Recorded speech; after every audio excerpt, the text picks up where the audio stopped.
Je fais partie de ces hommes-là. Cette phrase, prononcée par Patrick Bruel il y a plus de 35 ans, refait aujourd'hui surface et enflamme les réseaux sociaux.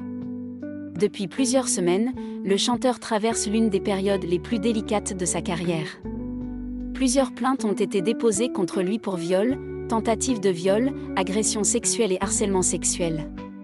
Des accusations extrêmement graves que l'artiste rejette catégoriquement. Par l'intermédiaire de ses avocats et de son entourage, Patrick Bruel continue d'affirmer son innocence et assure qu'il entend se défendre devant la justice. Mais alors que l'affaire suit son cours, les internautes se sont lancés dans un véritable travail d'archives. D'anciennes interviews, des déclarations oubliées et des séquences télévisées ressurgissent progressivement. Et l'une d'elles attire particulièrement l'attention. Nous sommes en 1990. Patrick Bruel n'est pas simplement un chanteur populaire, il est un phénomène de société.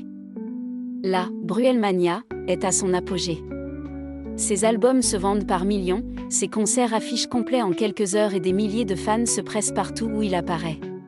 À seulement 30 ans, il est devenu l'une des personnalités les plus admirées de France. Invité de l'émission Cinéscope, diffusée sur la télévision belge, l'artiste se livre avec une étonnante franchise. Interrogé sur sa personnalité et ses relations amoureuses, il se décrit comme un homme qui vit à 100 à l'heure, quelqu'un qui a constamment besoin de mouvements, de surprises et de nouvelles émotions. L'entretien prend ensuite une tournure plus profonde. La discussion se déplace vers la place des femmes dans la société. Patrick Bruel explique alors qu'il a toujours été sensible au sort de ceux qu'il considère comme vulnérables ou confrontés à des difficultés particulières. Selon lui, les femmes doivent souvent faire face à des attentes sociales pesantes et à des rôles parfois compliqués à assumer. Le chanteur salue leur capacité à faire face aux obstacles et à avancer malgré les contraintes qui leur sont imposées. Puis il prononce quelques mots qui, des décennies plus tard, prennent une résonance toute particulière. Évoquant les comportements masculins, il déclare être parfois révolté par ce qu'il appelle la lâcheté masculine.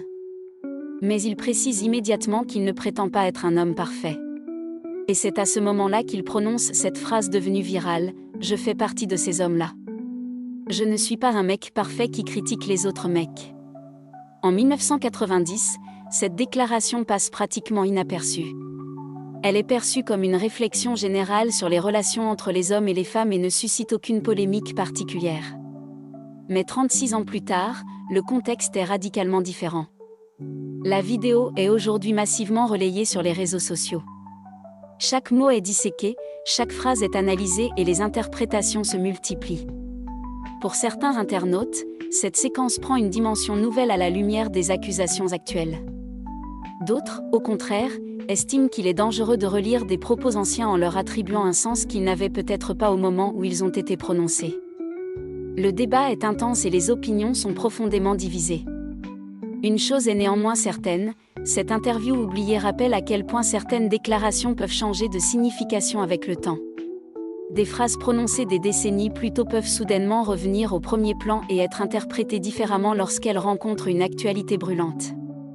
Pour l'heure, aucune conclusion judiciaire n'a été rendue.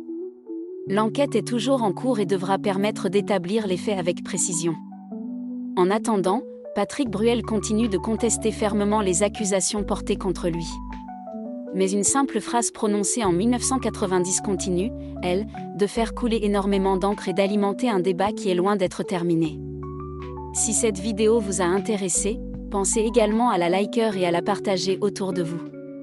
N'oubliez pas de vous abonner à la chaîne, d'activer la cloche de notification pour ne manquer aucune de nos prochaines vidéos et de laisser votre avis en commentaire.